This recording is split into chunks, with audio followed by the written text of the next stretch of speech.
Irmãos queridos, é um privilégio poder, nesta noite, repartir com vocês a palavra de Deus. Num congresso que está voltando a sua atenção para as crianças, e num tempo em que no mundo inteiro há uma conspiração deliberada contra a família. Penso que todos nós temos consciência de que as nações estão vivendo dias de muita angústia.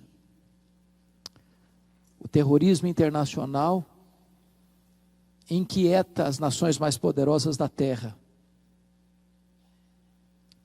A questão das drogas mina, destrói a juventude.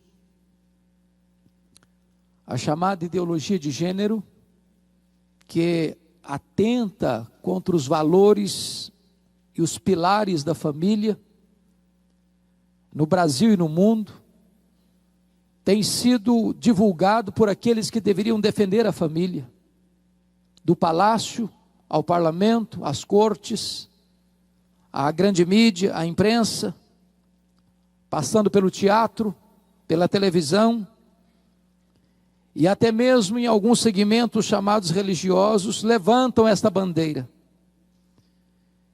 E nesse cenário cinzento, nesse cenário de opressão, nesse cenário de perseguição cruel, às vezes declarado, às vezes velado à família, reunir homens e mulheres de todos os quadrantes dessa nação, para pensar na família, para investir na família, para investir nas crianças, é um brado de esperança que ecoa da nossa alma nesta noite. Por isso eu gostaria de conversar um pouco com vocês sobre a necessidade imperativa de nós pais, de nós professores, de nós líderes, de nós pastores e missionários, a investirmos nas futuras gerações. E eu quero ler com vocês o texto bíblico que está em 2 Reis, capítulo 20. Abra, por favor, comigo. 2 Reis, capítulo 20. Esse texto traz um registro, um relato da vida de um homem de Deus, que vai lançar luz sobre o tema que vamos tratar nesta noite. 2 Reis, capítulo 20, até o versículo 11. Naqueles dias, Ezequias adoeceu de uma enfermidade mortal. Veio ter com ele o profeta Isaías, filho de Amós, e lhe disse: assim diz o Senhor, põe em ordem a tua casa, porque morrerás e não viverás. Então virou Ezequias o rosto para a parede e orou ao Senhor, dizendo: lembra-te, Senhor, peço-te, de que andei diante de ti com fidelidade, com inteireza de coração, e fiz o que era reto aos teus olhos, e chorou muitíssimo. Antes que Isaías tivesse saído da parte central da cidade, veio a ele a palavra do Senhor, dizendo: volta e diz a Ezequias, príncipe do meu povo: assim diz o Senhor, o Deus de Davi teu pai, ouvi a tua oração, e vi as tuas lágrimas, e eis que eu te curarei. Ao terceiro dia subirás à casa do Senhor. Acrescentarei aos teus dias 15 anos, e das mãos do rei da Síria te livrarei, a ti e a esta cidade, e defenderei essa cidade por amor de mim, e por amor de Davi meu servo. Disse mais Isaías: tomai uma pasta de figos. Tomaram-na e a puseram sobre a úlcera, e ele recuperou a saúde. Ezequias disse a Isaías: qual será o sinal de que o Senhor me curará, e de que ao terceiro dia subirei à casa do Senhor? Respondeu Isaías: ser-te-á isto da parte do Senhor, como sinal de que ele cumprirá a palavra que disse: adiantar-se-á a sombra 10 graus, ou retrocederá? Então disse Ezequias: é fácil que a sombra adiante 10 graus, tal porém não aconteça, antes retroceda 10 graus. Então o profeta Isaías clamou ao Senhor, e fez retroceder 10 graus a sombra lançada pelo sol declinante do relógio de Acaz. Amém. Irmãos e irmãs, o rei Ezequias começa a reinar, diz a Bíblia, com 25 anos de idade. Ele reinou 29 anos em Judá e morre, portanto, com 54 anos. Ele era filho do rei Acaz, um dos homens mais perversos, mais cruéis, um homem feiticeiro, um homem idólatra, um homem assassino, um homem que perverteu a sua cidade e contaminou a religião de Israel. Acaz infestou Judá com ídolos pagãos, levantou altares a deuses estrangeiros. Acaz poluiu a casa de Deus com idolatria, a ponto de fechar por completo a casa de Deus. O que eu acho curioso é que Ezequias nasce neste lar onde não tem exemplo.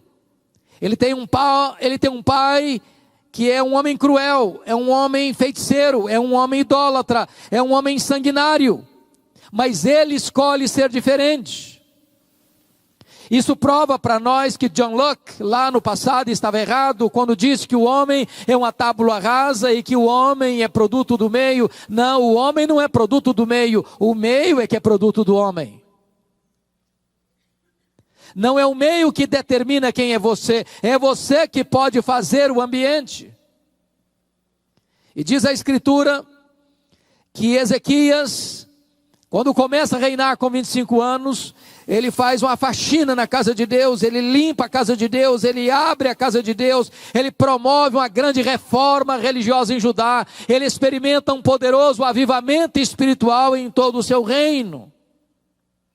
Mas agora, 14 anos depois que ele está no governo, tornou-se um homem rico, opulento, forte, que acumulou riquezas, que granjeou fortunas, que compôs um poderoso exército, tinha um grande arsenal, estava no topo da sua fama e do seu sucesso administrativo.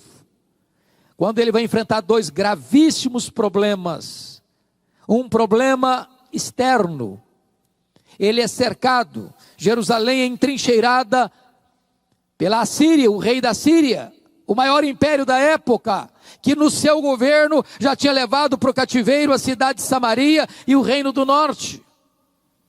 Agora o rei da Síria cerca Jerusalém e manda um recado cheio de afrontas para Ezequias: renda-se, capitule-se, porque nenhum Deus pode livrar você da minha mão. Se não bastasse esse problema externo tão grave, Ezequias enfrenta um segundo problema. Ele contrai uma úlcera, e o seu dinheiro, e o seu poder político, e a sua influência de governo, e nada daquilo que ele havia granjeado pôde livrá-lo da sua enfermidade. Era uma enfermidade mortal. E é nessa conjuntura que diz a Bíblia que o profeta Isaías é escalado para ir ao palácio e lhe dar uma mensagem, um recado urgente da parte de Deus.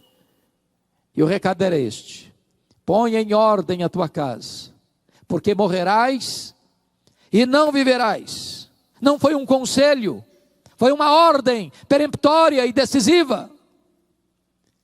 O rei está agora não apenas entrincheirado por problemas insolúveis na perspectiva humana, mas está com a sentença de morte lavrada sobre a sua vida e da parte do próprio Deus. Só sobrou para o rei uma parede, e para a parede ele se voltou, e ele orou fervorosamente, e ele chorou abundantemente, e Deus respondeu a oração dele rapidamente. O profeta não tinha saído da cidade ainda, quando Deus se volta para ele e diz: Isaías, volta lá a Ezequias, príncipe do meu povo, e diz para ele que eu ouvi a sua oração, que eu vi as suas lágrimas, que eu libertarei Jerusalém do poder da Síria, e que eu o curarei da sua enfermidade, e no terceiro dia ele subirá à casa de Deus. Quando Ezequias recebe de volta o profeta Isaías, trazendo-lhe estas boas novas, Ezequias pergunta para Isaías: qual é a evidência que eu tenho de que Deus vai me curar e de que Deus vai libertar Jerusalém do poder da Síria? E o profeta pergunta para ele: o que é que você quer? Que a sombra do relógio de Acás avance 10 graus ou retroceda 10 graus? E o rei pensou: já que é para Deus fazer um milagre, eu quero um milagre maior. Porque andar para frente, todo relógio anda. Mas dar marcha ré, você ainda não viu o relógio dar marcha ré. Então ele pensou: já que Deus vai fazer um milagre, que retroceda 10 graus. E Deus interfere na estrutura do universo para atender a oração do profeta Isaías, para dar respostas milagrosas ao rei Ezequias. Um grande milagre, uma cura extraordinária, um livramento extraordinário. Esta notícia foi tão retumbante que reverbera para fora do território de Israel, transpira para além dos limites da nação. E o que é que vai acontecer? Qual foi a reação do rei diante desse milagre? Eu queria que você brevemente fosse comigo para o texto paralelo deste, 2 Crônicas 32, para nós vermos como é que Ezequias reagiu diante desse grande milagre. Porque esta informação está lá e não aqui em Reis. O registro de Crônicas é mais curto, mais lacônico que o de Reis, mas nos dá essa informação. Prestem bem atenção, versos 24 e 25 de 2 Crônicas 32. Naqueles dias adoeceu Ezequias mortalmente. Então orou o Senhor, que lhe falou e lhe deu um sinal. Mas não correspondeu Ezequias aos benefícios que lhe foram feitos, pois o seu coração se exaltou, pelo que houve ira contra ele e contra Judá e Jerusalém. Preste atenção, irmãos, que esse homem era um homem de Deus. Tanto o homem de Deus era, que a Bíblia chega a dizer que antes dele não teve ninguém parecido com ele, e depois dele ninguém foi semelhante a ele. Esse homem está vivendo 2 problemas gravíssimos, um problema político e um problema físico, um problema de entrincheiramento da sua cidade e um problema de enfermidade mortal, e Deus realiza um duplo milagre, e em vez dele se humilhar, e em vez dele dar glória a Deus, em vez dele exaltar o Deus Todo-Poderoso, diz a Bíblia que o seu coração se exaltou, e ele não correspondeu ao milagre de Deus. Receber um milagre é um grande privilégio, mas é também uma imensa responsabilidade. Agora vamos ver em que sentido o coração dele se exaltou. Volta comigo para 2 Reis, capítulo 20. Por favor. 2 Reis, capítulo 20. O que aconteceu então? Notem, por favor, a partir do versículo 12. 20:12. Nesse tempo, Merodach Baladã, filho de Baladã, rei da Babilônia, enviou cartas e um presente a Ezequias, porque soube que estivera doente. Preste bem atenção nisso. Essa notícia do milagre chegou à Babilônia. Era um império que estava se fortalecendo e que haveria de suplantar a própria Síria. E quando o rei da Babilônia ouviu este milagre, esse fato extraordinário da cura e do livramento, ele compra um presente, ele escreve uma carta e manda uma comitiva diplomática visitar Ezequias. Quando esta comitiva diplomática estrangeira chega para visitar Ezequias, vejamos o que aconteceu no verso 13.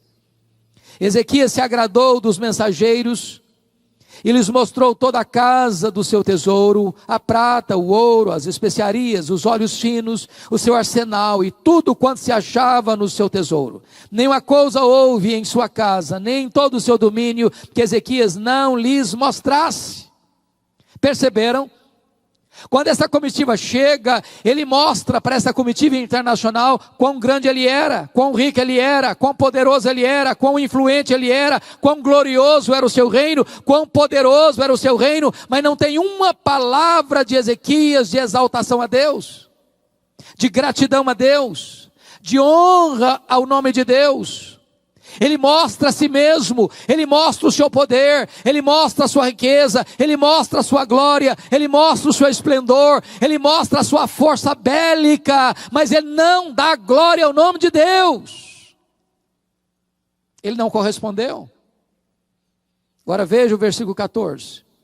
Então Isaías, o profeta, veio ao rei Ezequias e lhe disse: que foi que aqueles homens disseram? E de onde vieram a ti? Respondeu Ezequias: de uma terra longínqua, vieram da Babilônia.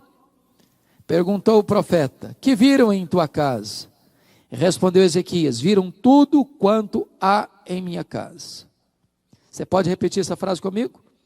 Viram tudo quanto há em minha casa. Para quem que você está mostrando tudo que tem na sua casa?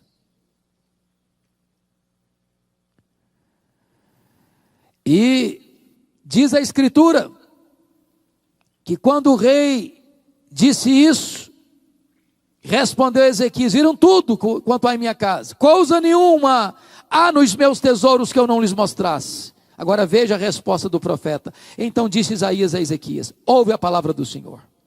Verso 17: eis que virão dias em que tudo quanto houver em tua casa, com o que entesouraram teus pais, até o dia de hoje, será levado para a Babilônia, não ficará coisa alguma, diz o Senhor. Então olhe bem, Ele mostrou o seu poder, a sua riqueza, o seu sucesso, a sua glória, a glória do seu reino, e agora o profeta está dizendo: pois bem, você se exaltou por causa do seu dinheiro, você se exaltou por causa da sua fortuna, da sua riqueza, do seu poder, pois essa Babilônia, daqui a alguns anos virá, e vai saquear tudo, e vai rapinar tudo, e vai tudo embora, não vai ficar mais nada. O que você ajuntou, o que os seus pais ajuntaram, tudo isso vai ser levado embora para essa Babilônia. Mas tem mais, verso 18: dos teus próprios filhos que tu gerares, tomarão, ou seja, os teus filhos também serão levados como escravos, como cativos. Mas tem mais: para que sejam eunucos no palácio do rei da Babilônia. Ou seja, seus filhos, sua descendência vai ser castrada, não vão poder gerar. Não apenas você vai perder seus bens, não apenas você vai ver seus filhos se tornando escravos, mas seus filhos vão ser castrados e eles não vão poder gerar. Você quer uma tragédia maior do que essa? Sabe o que me choca? É a reação do rei. Vejamos a reação dele. Verso 19: então disse Ezequias a Isaías: boa é a palavra do Senhor que disseste. Bom, espera um pouquinho, Ezequias, você não está entendendo o que eu estou falando. Você não está entendendo. Eu estou falando para você que a Babilônia virá, vai saquear, vai espoliar, vai rapinar, não vai ficar nada. Está entendendo isso? Eu disse para você que dos filhos que tu gerares vão ser levados cativos. Você está entendendo isso, que os filhos vão ser escravos? Você está entendendo que seus filhos vão se tornar eunucos, castrados no palácio dos reis da Babilônia? Você está entendendo isso? Você é louco, homem. Como é que você vai dizer que boa essa palavra? Você perdeu o juízo.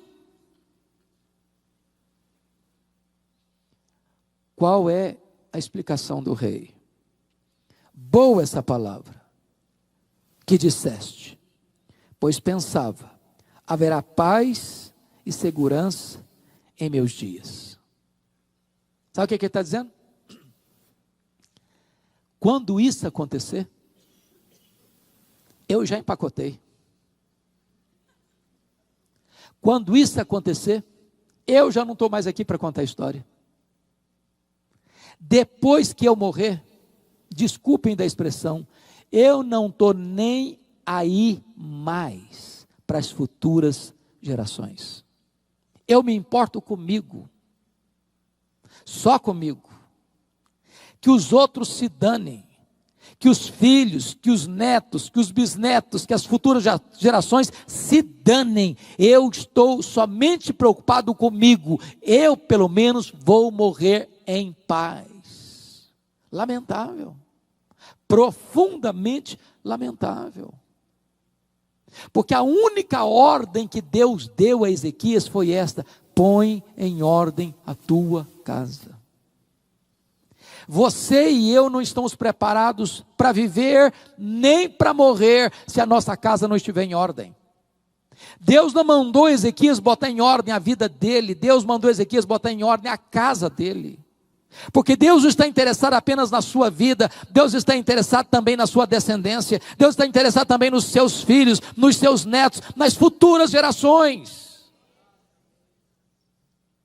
Agora notem, queridos irmãos, notem comigo, por favor, só um pouquinho.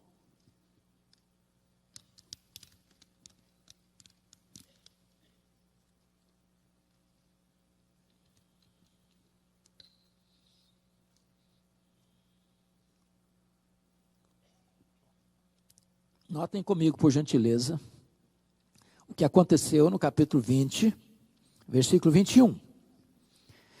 Descansou Ezequias com seus pais, e Manassés, seu filho, reinou em seu lugar. Capítulo 21. Tinha Manassés 12 anos de idade, quando começou a reinar, e reinou 55 anos em Jerusalém. Quantos anos Deus deu a mais a Ezequias? 15 anos. Com que idade Manassés começou a reinar? 12 anos. Qual a conclusão que vocês chegaram? 3 anos depois da cura de Ezequias, nasceu Manassés. Agora pensem comigo. A ordem que Deus havia dado para ele foi esta: põe em ordem a tua casa. Ele deveria ter pensado assim: bom, se Deus mandou botar em ordem a minha casa, agora nasce o meu sucessor, agora nasce o meu herdeiro, agora nasce aquele que vai reinar em meu lugar, quando eu morrer, eu vou fazer desse menino o meu projeto de vida, eu vou investir nele, eu vou ensinar para ele, eu vou inculcar na cabeça dele as verdades de Deus, eu vou orar com ele, eu vou gastar tempo com ele, eu vou discipular esse menino, eu vou andar com esse menino, eu vou ensinar esse menino a conhecer a Deus, a temer a Deus, a viver para a glória de Deus. Deus me deu uma ordem, e essa ordem vai ser prioridade na minha agenda, e eu vou cuidar desse menino, para que ele seja uma bênção, para que o seu reinado seja próspero, para que o seu reinado seja debaixo da bênção do eterno. Eu vou investir na vida desse menino.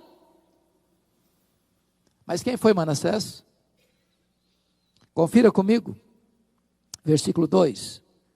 Fez Manassés o que era mal perante o Senhor, segundo as abominações dos gentios que o Senhor expulsara das suas possessões, de diante dos filhos de Israel, pois tornou a edificar os altos que Ezequias seu pai havia destruído, levantou altares a Baal, fez um poste ídolo, como o que fizera Acabe, rei de Israel, e se prostrou diante de todo o exército dos céus e o serviu. Edificou altares na casa do Senhor, da qual o Senhor tinha dito: em Jerusalém porei o meu nome. Também edificou altares a todo o exército dos céus, nos 2 átrios da casa do Senhor. Olha o verso 6. Queimou a seu filho como sacrifício, adivinhava pelas nuvens, era goureiro, tratava com médios e feiticeiros, prosseguiu em fazer o que era mal perante o Senhor, para o provocar a ira. Qual a sensação que eu tenho? É que esse homem era o homem mais endemoniado da história. Foi o pior rei de Judá. Esse homem foi um monstro. Olhe comigo o verso 16. Além disso, Manassés derramou muitíssimo sangue inocente, até encher Jerusalém de um a outro extremo. Ele era um assassino perverso, ele era um ditador cruel, ele era um homem vil, ele era um idólatra, ele era um feiticeiro, ele era um assassino, ele era um pervertido, ele mandou queimar seus próprios filhos, ele era goureiro, ele era feiticeiro. Esse homem era terrível. Dá a impressão que ele tinha bronca do seu pai, porque tudo que o pai fez, ele desfez. Tudo que seu pai gostou, ele odiou. Tudo que seu pai odiou, ele gostou. Ele foi o pai pelo avesso. Por que isso? Exatamente porque Ezequias não pôs em ordem a sua casa. Ezequias não levou a sério esta ordem divina. O transtorno terrível que se abateu sobre Jerusalém e Judá foi responsabilidade de um homem que, ouvindo uma ordem de Deus, não obedeceu. Põe em ordem a tua casa. Aliás, o profeta que foi o mensageiro de Deus ao seu pai, Ezequias, diz a história que foi Manassés quem mandou serrar o profeta Isaías ao meio. Os anos se passaram, a profecia de Isaías se cumpre, a Babilônia se fortaleceu, a Babilônia dominou a Síria, a Babilônia se transforma no maior império do mundo de sua época, e agora a Babilônia vem a Jerusalém e entrincheira Jerusalém. E agora a Bíblia vai relatar esse fato. Você pode ler isso no livro de Lamentações de Jeremias. A cidade ficou cercada, ninguém entrava, ninguém saía. A fome, a sede, a doença, o desespero, a ponto de dizer, diz a Bíblia, que as mães comiam os cadáveres de seus próprios filhos. A ponto da Bíblia dizer que mais felizes foram os que morreram à espada dos que os que morreram de fome dentro das muralhas. E então, quando Jerusalém não podia mais resistir, Nabucodonosor entrou na cidade, arrasou a cidade, destruiu os muros da cidade, destruiu o templo de Salomão e fez uma carnificina na cidade, e pisando crianças e velhos como lama nas ruas, e levando o povo para o cativeiro. Agora notem comigo, por favor, vá comigo para Jeremias, capítulo 15, para você entender a gravidade disso. Por favor, Jeremias 15. Disse-me, porém, o Senhor, verso 1, ainda que Moisés e Samuel se pusessem diante de mim, meu coração não se inclinaria para este povo. Lança-os diante de mim e saiam. Quando te perguntarem para onde iremos, dir-lhes-ás, assim diz o Senhor, o que é para a morte, o que é para a espada, o que é para a fome, o que é para o cativeiro, porque os punirei com 4 sortes de castigos, diz o Senhor, com a espada para matar, com cães para os arrastarem, com as aves dos céus e as feras do campo para os devorarem e destruírem. Por favor, notem o versículo 4.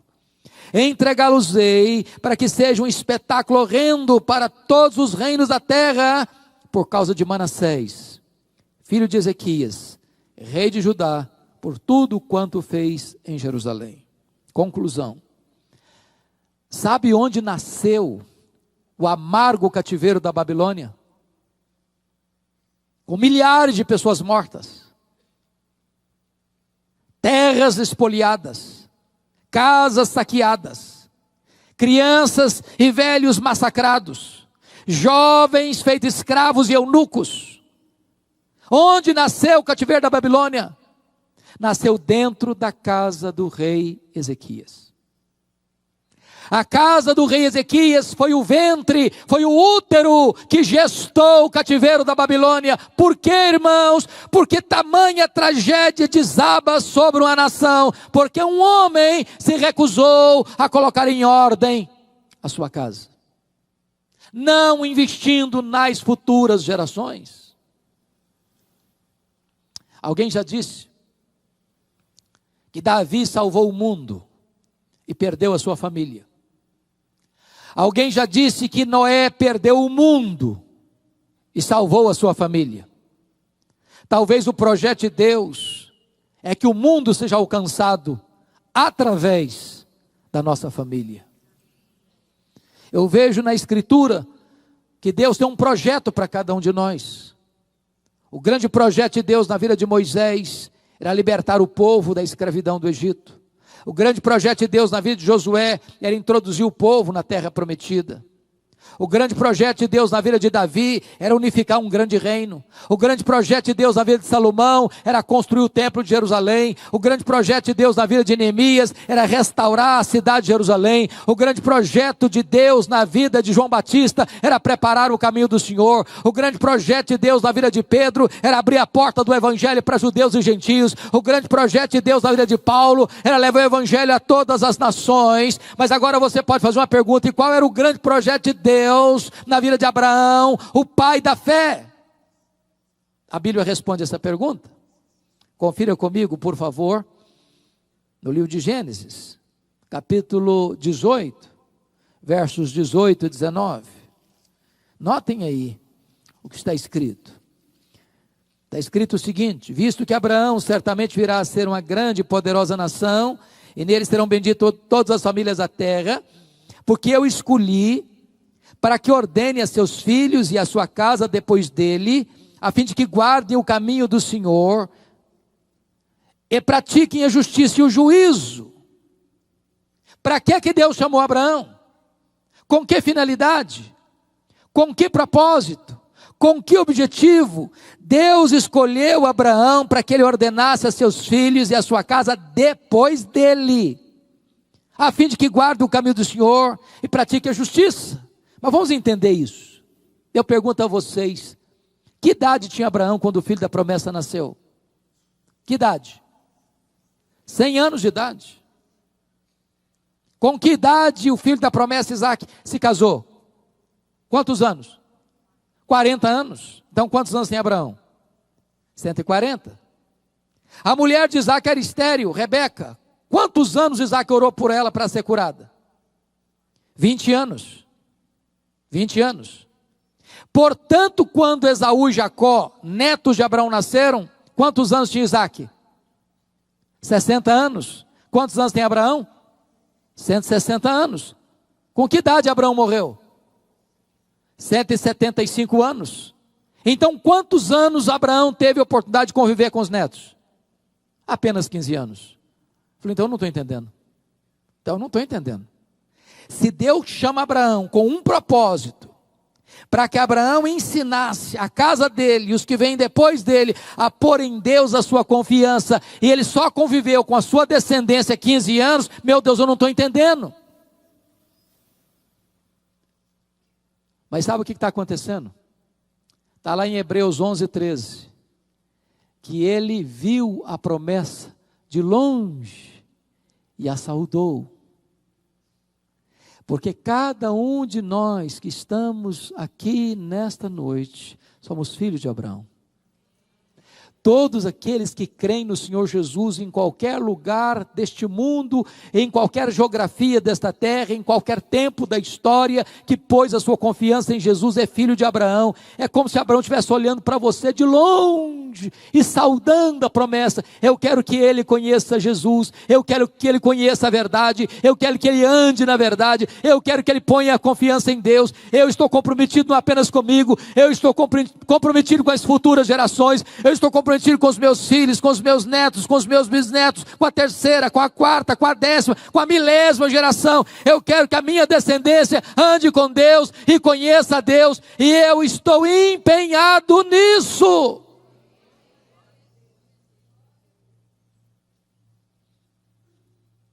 É necessário investir nas futuras gerações. E é curioso que a aliança que Deus firma com Abraão é a circuncisão, que é uma incisão no corpo masculino, no seu órgão reprodutor, para que toda criança que nascesse, essa marca ficasse lá, para que essa criança pudesse entender: eu pertenço a Deus, meus pais têm uma aliança com Deus, a minha casa pertence a Deus, a minha descendência tem uma aliança com Deus, e o meu projeto é que a minha descendência ponha em Deus a sua confiança. Irmãos amados, eu fico olhando para a Bíblia e vejo alguns homens extraordinários, e um deles é Samuel. Samuel exerceu uma tríplice função na sua nação. Ele foi profeta, ele foi sacerdote, ele foi juiz. Ele exerceu um papel político e um papel espiritual. Ele começa cedo. Seu nascimento foi um milagre. Sua vida foi um portento. E diz a Bíblia que ele já está velho, coberto de cães, já está se aposentando. E ele se levanta então para dar um testemunho à nação, para prestar um relatório, para fazer uma prestação de contas à sua nação. E eu queria que você visse comigo o teor desse relatório, dessa prestação de contas de Samuel à sua nação. Abra aí 1 Samuel capítulo 12, por favor. Olhe o relatório deste homem. 1 Samuel capítulo 12. Versículo 2, ele diz assim: já envelheci e estou cheio de câncer, e meus filhos estão convosco. Meu procedimento esteve diante de vós desde a minha mocidade até o dia de hoje. Ou seja, um homem com a vida pública limpa, proba, incorruptível, com lisura, com transparência, do começo ao fim. Verso 3: eis-me aqui, testemunhai contra mim perante o Senhor e perante o seu ungido, de quem tomei o boi, de quem tomei o jumento, a quem defraudei, a quem oprimi, e das mãos de quem aceitei de suborno, para encobrir com ele os meus olhos, e vô-lo restituirei. Eu fico pensando se alguns políticos de Brasília conseguiriam dar um relatório desse à nação. Homem honesto, que lida com muito dinheiro, mas não toma um centavo do que não é seu. Um homem que administra o seu país, mas ninguém pode acusá-lo de ter fraudado ninguém, de ter corrompido ninguém, de ter recebido suborno de ninguém. E ele chama a nação para confrontá-lo. Qual a resposta da nação? Olha aí, por favor. Versículo de número 4. Então responderam: em nada nos defraudaste, nem nos oprimiste, nem tomaste coisa alguma das mãos de ninguém. E ele lhes disse então: o Senhor é testemunha contra vós outros, e o seu ungido é hoje testemunha de que nada tens achado nas minhas mãos. E o povo confirmou: Deus é testemunha. E vocês, amém. E vocês dizem: é assim que eu quero fechar as cortinas da minha vida. Porém, entretanto, todavia, entre mentes, algo não aconteceu bem na vida desse homem. Quer ver? Vá para o capítulo 8 comigo, desse mesmo livro. Capítulo 8 não é mais Samuel prestando um relatório à nação, mas o capítulo 8 são os anciãos de Israel, os líderes da nação, indo a Samuel para confrontá-lo. Veja comigo, capítulo 8, versículo 1. Então Samuel, tendo Samuel envelhecido, constituiu seus filhos por juízes sobre Israel. Alguma coisa estranha aqui? Notaram alguma coisa diferente aqui? Eu pergunto a vocês: quem constituía juiz em Israel? Quem? Deus. Samuel está constituindo seus filhos como juízes sobre Israel. Está sentindo o cheiro de nepotismo aqui? Irmãos, essa cultura ainda existe hoje, achando que ministério é hereditário. Ministério não é hereditário. Não é porque o pai é pastor que o filho tem que ser pastor. Você só pode ser pastor se Deus chamar você para o ministério. Samuel comete um grande erro na sua vida em constituir seus filhos como juízes. Deus não havia feito isso. Ele pulou na frente de Deus. Ele usurpou um direito inalienável do próprio Deus. E quando nós agimos na contramão da vontade de Deus, os resultados não podem ser bons. Olha comigo o versículo de número 3. Porém seus filhos não andaram pelos caminhos dele, antes se inclinaram à avareza e aceitaram subornos e perverteram o direito. Prestem bem atenção. Qual era o ponto alto do testemunho de Samuel? Integridade, lisura, transparência, integridade moral, confiabilidade administrativa e financeira. Agora notem vocês que o ponto vulnerável dos filhos é exatamente o contrário. Eles eram avarentos, aceitaram suborno, pegaram o dinheiro que não era deles, se enriqueceram ilicitamente, agiram de maneira desonesta na administração da coisa pública. O contrário do pai, o avesso do pai. Qual o resultado? Olha o verso 4. Então os anciãos todos de Israel, quantos anciãos tem? Todos. Então os anciãos todos de Israel se congregaram e vieram a Samuel a Ramá e lhe disseram: vê, já estás velho, teus filhos não andam pelos teus caminhos, constitui-nos, pois, agora um rei sobre nós, para que nos governe, como tem todas as nações. Trocando em miúdos, sabe o que esses anciãos estão falando para Samuel? Samuel, você já está com o pé na cova, você está quase empacotando, e o negócio é o seguinte: você é um cara sério, você é um homem direito, se você vivesse mais, nós fecharíamos com você. Em você dá para conversar, com você dá para conversar, em você dá para confiar. Agora deixa eu dizer uma coisa para você, Samuel: nos seus filhos não dá para confiar. Seus filhos não têm o mesmo estofo moral que você tem, não têm a mesma ética granítica que você tem. Seus filhos são de outra categoria, de outro jaez. Então, Ezequias, então Samuel, faça-nos um favor, antes de você morrer, constitui-nos um rei, porque debaixo da autoridade dos seus filhos, nós não vamos ficar. Prestem bem atenção, que o povo de Israel rejeita a teocracia, rejeita o governo de Deus, e quer e clama pela monarquia. Por quê? Porque Samuel andou com Deus, mas ele não pôs a sua casa em ordem. Assim como o cativeiro da Babilônia nasceu dentro da casa do rei Ezequias, a monarquia em Israel, rejeitando o governo teocrático, o governo de Deus, nasceu dentro da casa de Samuel. Ele não pôs a sua casa em ordem. Irmãos amados, deixa eu lhes dizer algo. Eu não sei se isso pesa o seu coração, mas nós estamos vivendo um tempo muito crítico no Brasil e no mundo. Este ano é um ano emblemático para nós. O povo evangélico celebrou o mês passado 500 anos da Reforma Protestante. E o que é triste é que a Reforma, berço do protestantismo, não tem o que comemorar. Eu estive na Holanda recentemente, e na Holanda até 1960, as pessoas iam para a igreja, as famílias frequentavam a igreja, os pais levavam os filhos para a igreja. De 1960 para cá, os templos estão lá, mas o povo não vai mais para a igreja.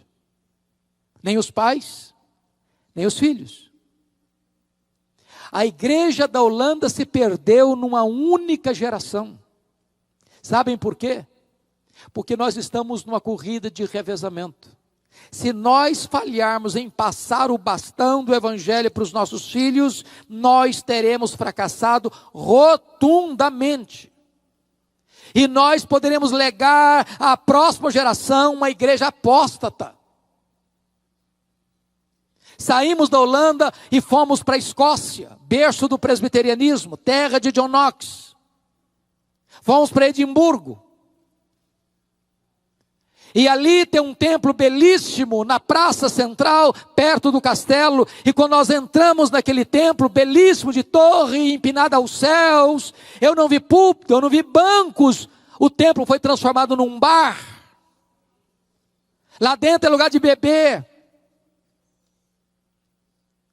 O protestantismo está praticamente morto.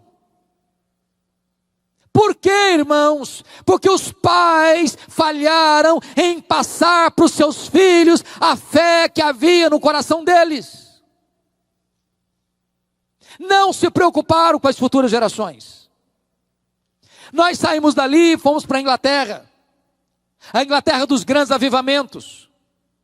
A Inglaterra de John Wesley.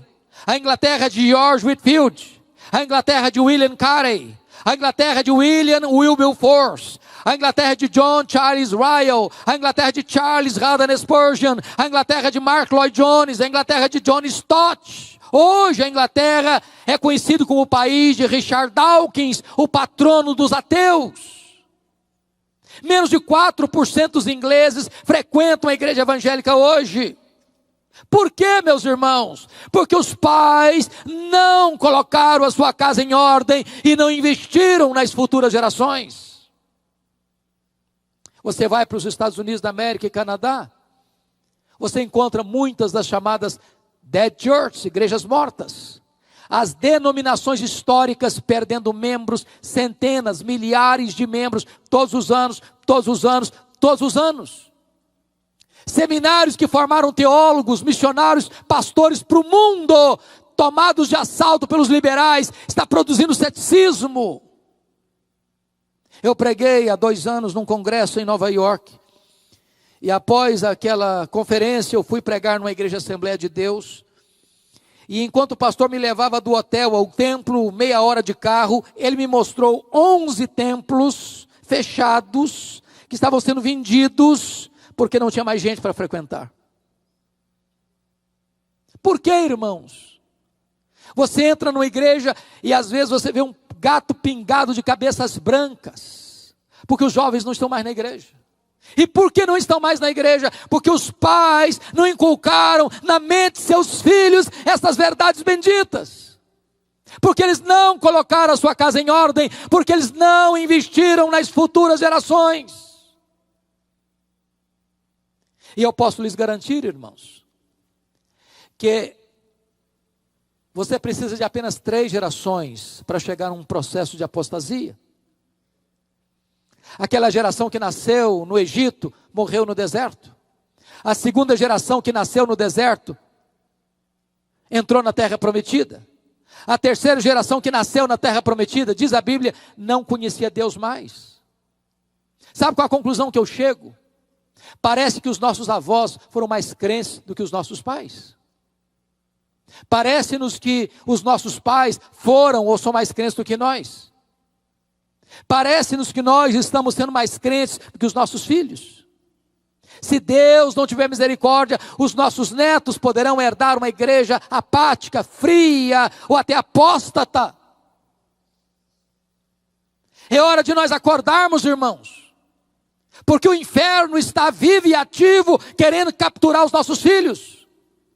A ideologia de gênero, patrocinada tantas vezes por verbas de impostos nossos, patrocinado pelo governo, nos mais diversos segmentos da sociedade, estão botando cartilhas, ensinando os nossos filhos pelo avesso, a destruírem os valores centrais da família, a minar os alicerces básicos do casamento e da família. O teatro está querendo destruir os nossos filhos, a televisão está querendo destruir os nossos filhos, as telenovelas estão querendo destruir os nossos filhos, todos os programas deste mundo visam destruir a família, e nós, até quando vamos dormir o sono da morte? É hora de investir nas futuras gerações.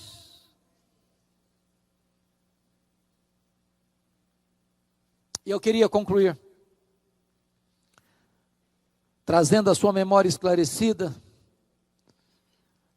o texto do Salmo 78. Olha comigo, por favor.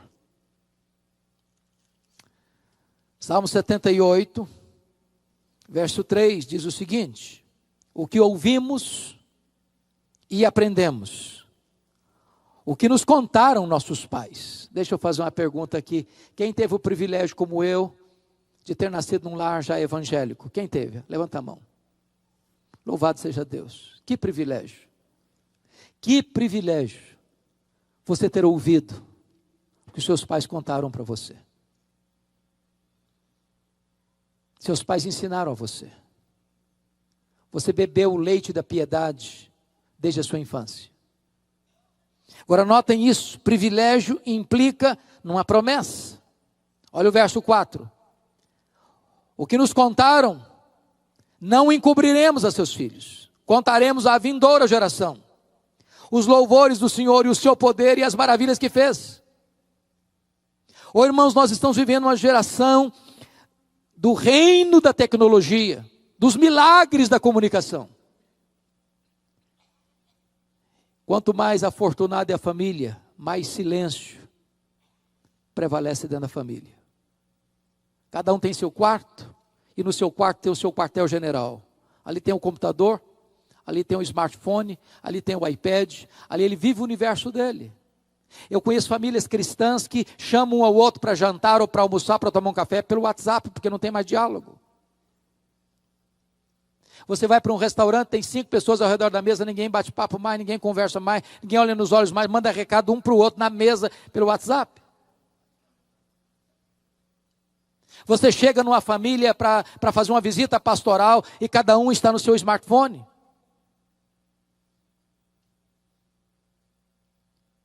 E às vezes nós estamos contribuindo ainda mais para isso, e é necessário que você, pai, que você, mãe, pegue o seu filho, pegue a sua criança e bote no colo e conte para ela o que Deus fez na sua vida, que você desligue um pouco a televisão, que você coloque limites e horários para o computador, e você comece a ensinar as verdades de Deus, a inculcar essas verdades no coração de seus filhos e de seus netos. Se nós falharmos, irmãos, as futuras gerações podem pagar um preço muito alto. Esta onda de secularismo, irmãos, está tomando a igreja. Que destruiu a igreja na América do Norte, que está destruindo ainda hoje, que está devastando a igreja na Europa, está chegando aqui também. A secularização. E o que é secularização, irmãos? É a ideia de que nós podemos ser crentes e mundanos ao mesmo tempo.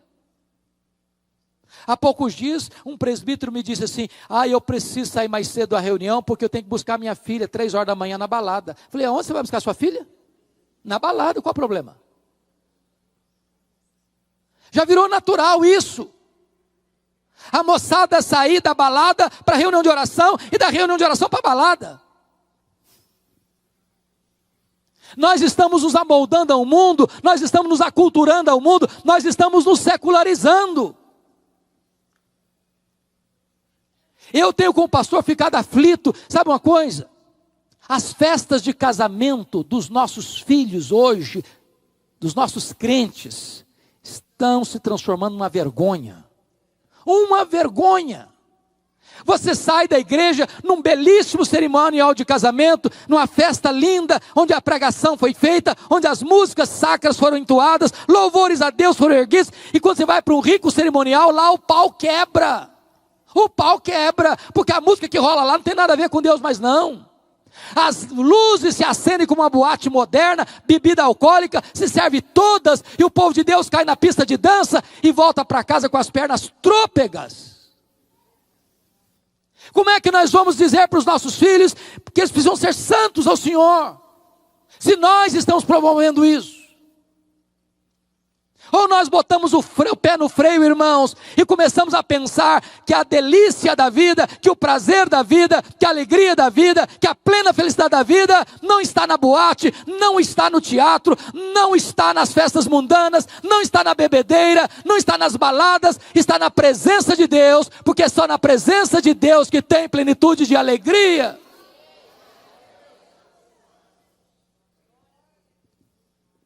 Notem comigo. O que o salmista vai dizer? Depois do privilégio vem a promessa, mas tem um propósito. Olha o verso 6. A fim de que a nova geração os conhecesse, filhos que ainda hão de nascer, se levantassem e por sua vez os referissem aos seus descendentes, para que pusessem em Deus a sua confiança. Agostinho de Hipona dizia que nós tínhamos que orar para os nossos filhos 20 anos antes deles nascerem. Tem que ensinar isso para os nossos filhos. Como assim? 20 anos antes deles nascerem. Amanhã você, não sei se tem adolescente aqui, mas amanhã você que é um adolescente, vai se casar e vai ter filhos. E amanhã seu filho, sua filha vão ser adolescentes também. E eles vão perguntar para você: e aí papai, e aí mamãe, como é que foi a sua adolescência? Honrou seus pais? Obedeceu? Tinha hora para sair de casa? Tinha hora para voltar para casa? Seus pais queriam saber onde você foi, com quem você foi, o que você fez? Se você disser assim: não, eu era complicado, eu não obedecia não.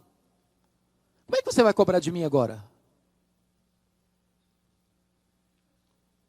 Nós precisamos orar a Deus e trabalhar para que os filhos dos filhos dos filhos ponham em Deus a sua confiança. Você avô, você avó, quem sabe onde você chamar seu neto, não para brincar, não para dar um presente para ele, mas para botá-lo no colo e para ensinar para ele as verdades de Deus. Para que as futuras gerações ponham em Deus a sua confiança. Eu não sei se isso aflige o seu coração, o meu aflige muito. Porque hoje nós estamos preocupados muitas vezes em dar a melhor escola, a melhor faculdade, o melhor conforto, a melhor roupa, as melhores oportunidades. E tudo isso é legítimo e tudo isso é bom. Mas se nós fracassarmos em passar para os nossos filhos o bastão do Evangelho, nós teremos fracassado rotundamente. Qualquer sucesso desse mundo, sem a glória de Deus, é troféu de palha. Eu quero conclamar vocês, professores, professoras, vocês pais, vocês mães, vocês filhos, vocês filhas, vocês avós, para que nós firmemos uma aliança com Deus, de investirmos nas futuras gerações. Rogando graça a Deus para colocar a nossa casa em ordem. Porque nós não estaremos preparados nem para viver, nem para morrer, se a nossa casa ainda não estiver em ordem. Eu quero orar com vocês. E eu quero orar por vocês nesta noite. Se esta é uma causa que você sente arder na sua alma, no seu coração, eu queria convidar você para vir aqui à frente. E nós vamos orar ao Senhor. A Bíblia diz, por esta causa eu me ponho de joelhos diante do Pai. Eu anseio mais do que qualquer outra coisa na vida, é ver os meus filhos comprometidos com Deus, cheios do Espírito Santo de Deus, sendo vasos de honra nas mãos de Deus, sendo levantados por Deus nessa geração, sendo instrumentalizados por Deus na sua obra e no seu reino. Nenhum sucesso nosso compensa o fracasso dos nossos filhos. Nenhum sucesso. É hora de nós investirmos nos nossos filhos. A nossa herança não é a casa que moramos, não é o carro que andamos, não é o dinheiro que acumulamos. A herança de Deus são os nossos filhos. E nós precisamos colocá-los em primeiro lugar na nossa agenda. Põe em ordem a tua casa.